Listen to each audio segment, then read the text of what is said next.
Welcome to Mamun blogs.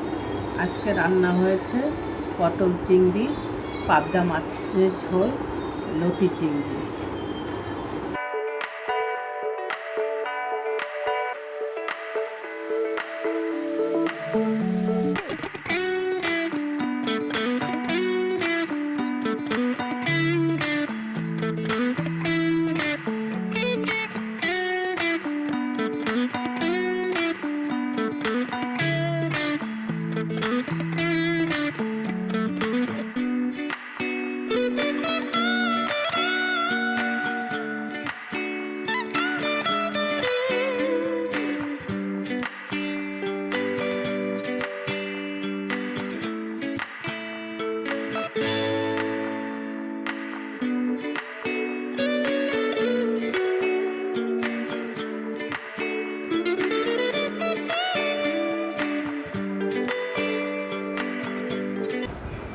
প্রথম বানাচ্ছি আমি পাবদা মাছ। তেল দিয়ে দিলাম কড়াইতে। যে তেলটা গরম হয়ে যাবে তখন আমি পাবদা মাছটা ছেড়ে দিই।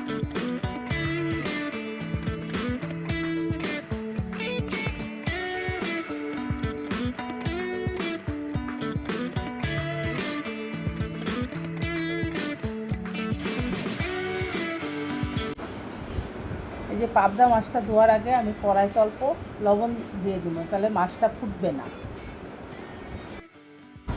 এই যে মাছটা তেলের মধ্যে দিয়ে দিলাম, মাছটা একদম ফুটবে না, মাছটা ভাজা করে নামায় নিচ্ছি।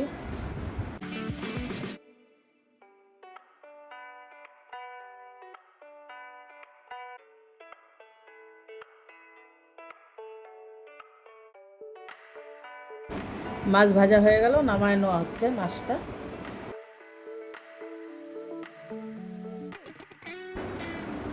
এই তেলের মধ্যে এখন কালো জিরা ফোড়ন দিয়ে দেওয়া হচ্ছে, তারপরে আলু দিব।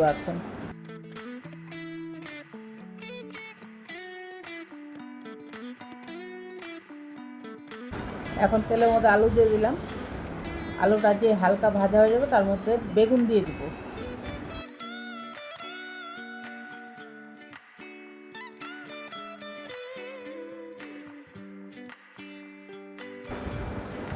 তার মধ্যে আমি এখন বেগুন দিয়ে ভাজা ভাজা করে তারপরে মশলাটা দিয়ে দিব।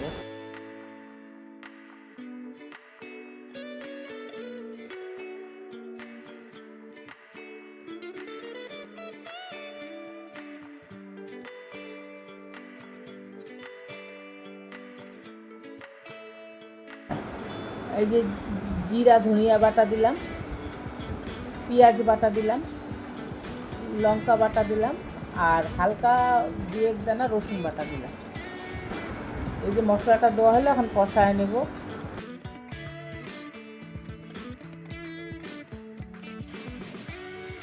এই যে মশলাটা দেওয়ার পরে কষায় নেওয়া হচ্ছে এখন ভালো করে।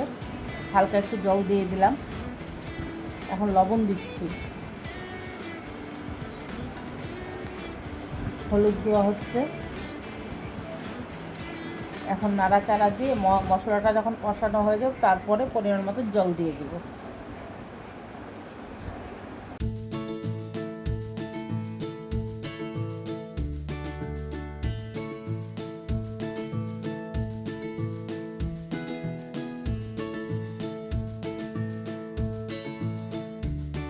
এই যে মশলাটা কষানো হয়ে গেল, এখন জল দিয়ে দিব।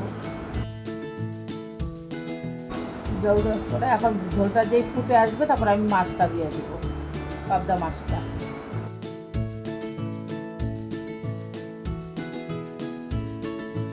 এই যে পাবদা মাছটা দেওয়া হচ্ছে।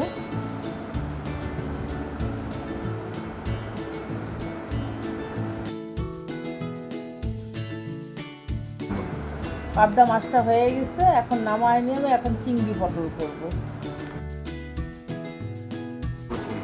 এবার আমি বানাবো চিংড়ি পটল। চিংড়ি পটলের সব মশলা দেওয়া হয়ে গেল। দেওয়ার পরে মশলাটা যে ভাজা ভাজা হবে, তারপরে পটল চিংড়িটা এই মশলার মধ্যে দিয়ে ভাজা ভাজা করে নিব।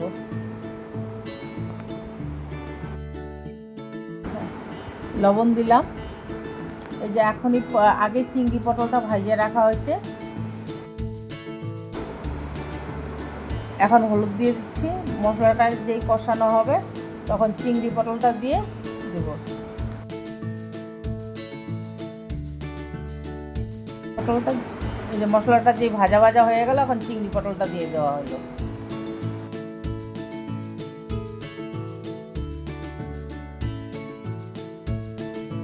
এই যে এখন ভাজা হয়ে গেছে, এখন জলটা দিয়ে দিব। এই ঝোলটা যেই ফুটে আসছে, এখন গরম মশলা দিয়ে নামায় নেব। এরপরে লতি চিংড়িটা হবে। এই যে লতি চিংড়িটা হয়ে গেছে, আমি নামায় নেওয়া হচ্ছে।